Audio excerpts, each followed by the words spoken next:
Hello বন্ধুগণ, সবাকে জুজু নমস্কার।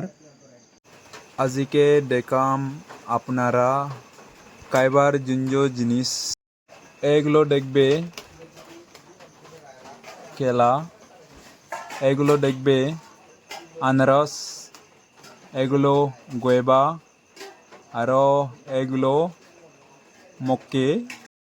এটার জিনিস কালে বহুত ভালো ভালো লাগে। এটা বহুত স্পেশাল জিনিস হয়। আমার মাঠে এইটো জিনিস পায়। যদিও বা আপনার লাগলে এইটো খাবার জন্য আমরা কন্ট্যাক্ট করিবা। অনলাইনতে পাই যাবে আর হোম ডেলিভারি হবে।